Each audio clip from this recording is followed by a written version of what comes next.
Mpendwa mtazamaji wa MK Media, leo nimekutana na mchambuzi wa soka maeneo haya ya Main Campus.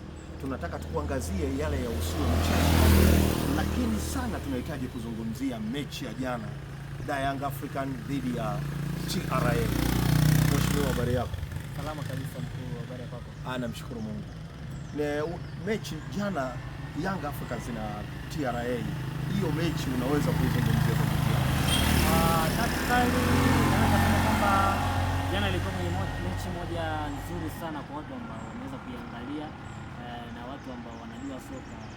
Ni mchezo ambao ulikuwa ni mzuri kiasi kikubwa chake. Cha kwanza naweza kusema kwamba timu zote mbili zinaonyesha ufundi.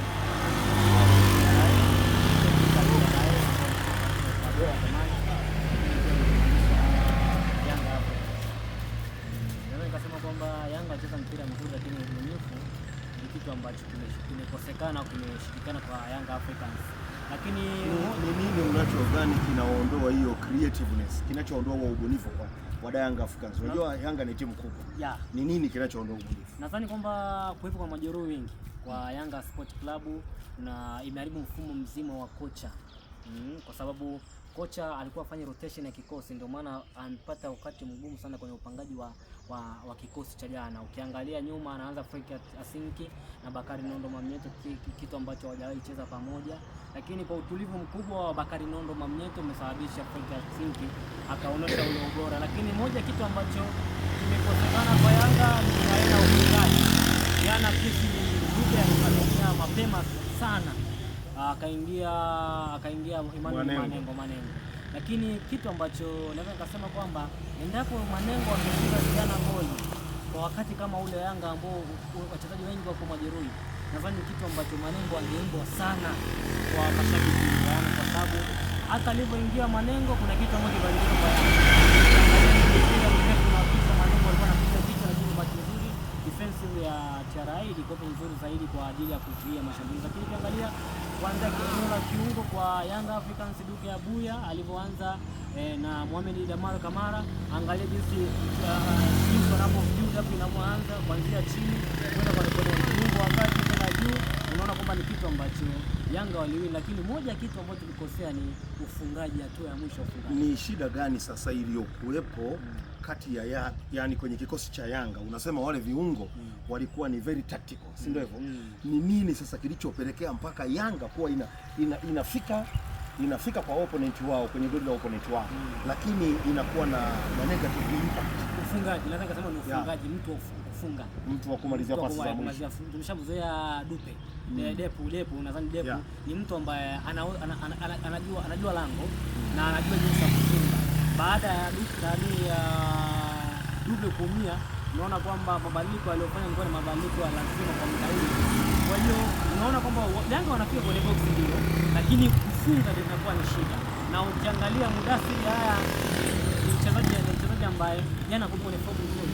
Ukiangalia performance kwa jinsi anavyoruka ile mikimbio, wanaonyesha ni mtu ambaye ametoka kwenye majeruhi na anajilinda asingie kwenye majeruhi. Kwa hiyo Yanga moja kwa moja wa kitu alichokosa mtumizi ni mfungaji ambaye anakuwa typical kwenye ufungaji. Yaani ukimaanisha kumkosa Depu ni kitu ambacho Yanga amekutana nao pigo kubwa sana, mtu wa kuamua sasa zile hatua za mwisho ambapo viungo wanafanya kazi kubwa, wanafanya kumalizia kwa goli. Lakini sababu za kiufundi ni kwamba shida inayowakumba Yanga kama ulivyosema ni majeruhi, si ndio hivyo? Lakini pia wamecheza mechi mfululizo.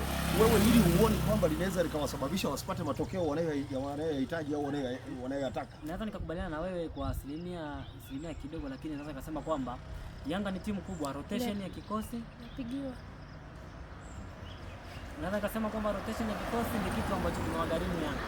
Ukiwa na majeruhi wengi, timisi kama kocha alikuwa anafanya rotation ya kikosi, ingekuta kwamba hata ile mapungufu ambayo tunasema tunayaona yasingeonekana kwa muda ule na wakati ule.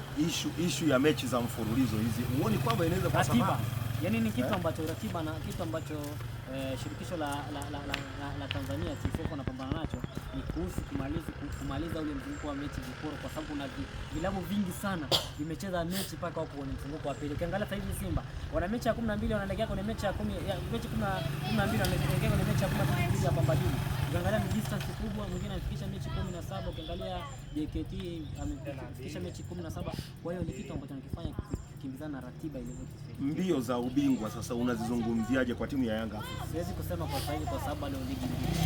Bado wako ndio wanaingia kwenye mzunguko wa pili, mechi kesho kutwa wanavyoenda kucheza. Ndio mzunguko wanaanza rasmi na Mtibwa mzunguko wa pili. Ukiangalia bado ligi ni mbichi na ligi ni ngumu.